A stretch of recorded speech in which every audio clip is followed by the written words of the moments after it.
Greetings, my brothers and sisters. There's a political storm brewing in our communities today. And here with your political weather report is the urban politician.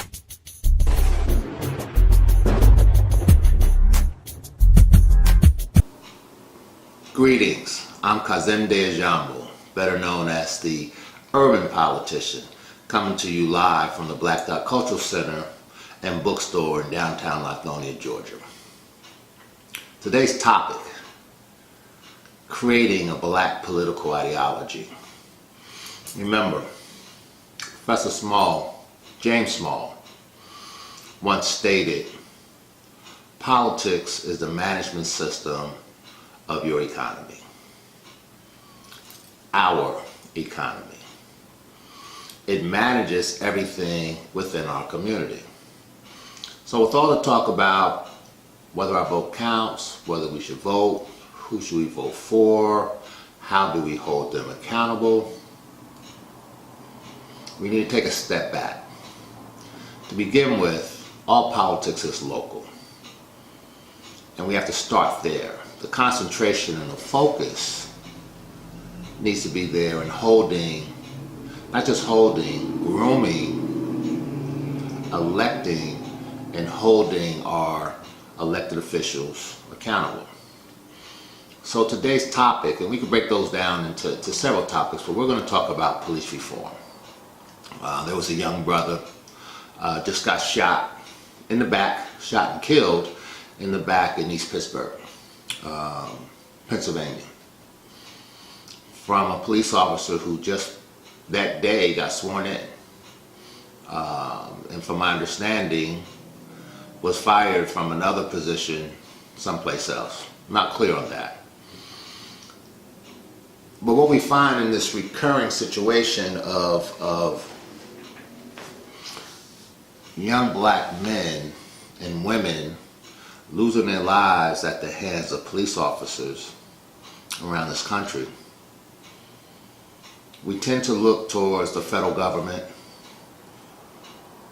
the state government, and quite frankly, there's not a lot of federal government can do. They're not going to pass federal legislation to control state, let alone local jurisdictions. That's just not how this system is set up. In every city, town, county in this country, the mayor or commissioner nominates a police chief, the city councilman or alderman approve the hiring of that police chief. We're in control of that. We elect these officials. Not only that, more importantly, every time there's a police union contract that comes up, police union that dictates 72 hours before a police officer can be spoke to, or getting paid leave after shooting an innocent person. That's all negotiated in a union contract. That's all approved by your local government. Ferguson, Missouri, for example, Michael Brown. Very few residents voted. But those residents are in control on how that police department gets down, basically. What's the rules and laws surrounding their activity? Do you know that in most, particularly in poor towns, and I will consider Ferguson one of those, that police finance their new vehicles through traffic tickets and fines? So there's motivation for them to do just that. To ride around, ticket us, get fined, and pay for their new vehicles. That's unacceptable. But we're in control of that. We're in control of the officials that negotiate these contracts. You want an implicit bias test for police officers in Baltimore? Is another jurisdiction where black people are the majority. We can actually control what happens in that city. Any place where we're the majority and the majority electorate, we can control the politics of that community.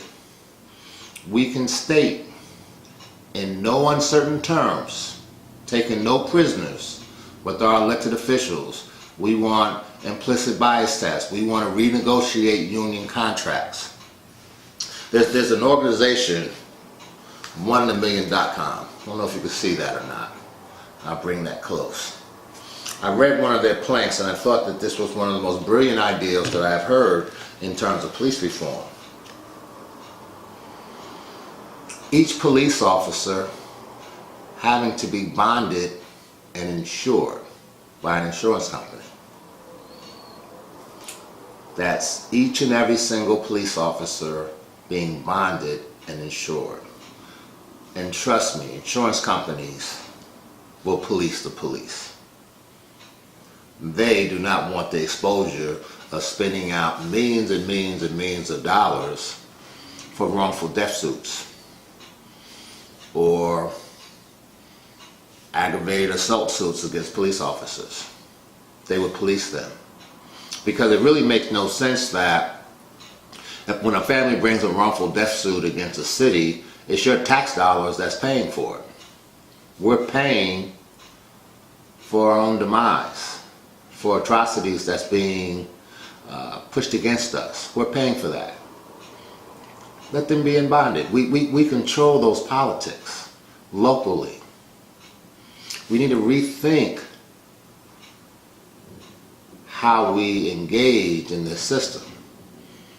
No, this system wasn't built for us, but we're smart enough to use this system, like every other cultural group in this country, to our advantage. And that's how we should proceed. We should groom, go to the people, talk about the policies, talk about these policies, get them to engage, register them to vote, know who's on your local ballots, hold them accountable. The one thing politicians fear is getting kicked out of office. We have that power to make change in our communities. In Pittsburgh, I checked the demographics. It's not a majority black city, but it is a Democratic stronghold. What alliances do you have in other districts or regions within that city that might agree with you that can come together to pass police reform legislation? These are things that are worth looking into. And this is not new. Might be new to police reform, but it's not new in having a people's assembly. In fact, I don't know how many of you know Chokwe Lumumba or remember him. His son is currently the mayor of Jackson, Mississippi. Baba Lumumba comes out of the Black Panther Party out of Michigan, moved to Jackson, Mississippi, and him with several of his allies and close friends developed the People's Party and took that message to the people of Jackson, Mississippi. And he was first elected councilman, and then he was elected mayor of Jackson, Mississippi. Unfortunately, he transitioned 8 months after he was in office. Now, his son is the mayor of Jackson, Mississippi, a city controlled by blacks, a city politicians that went to the people and created a people's assembly, if you will, a people's doctrine, an ideology, a political ideology that can help and benefit communities of color within the city of Jackson. So this is nothing new. We can do this. We must do this for the safety of our own children, because we looking toward the federal government, those days are gone. We're not getting any more federal legislation out of them. We should, in fact, anytime that you have to plead, beg, politic for equal rights, women's rights, affirmative action, that should inform you that you're already operating behind the enemy line anyway. It's an uphill battle. Why fight them? Fight where we can win. Come together with like-minded people. District on district on district within your city or your town. Put together planks, things that you want. Raise up that politician that you want to put in office. Hold them accountable and change the lives of our sons and daughters out here in the street. So until the next time, I think next time we'll deal with education. Interesting topic. Peace and love. Well, that's it, family. I'd like to say thank you for listening to the Urban Politician Show, and tune in next week at the same time, same place. Adobo.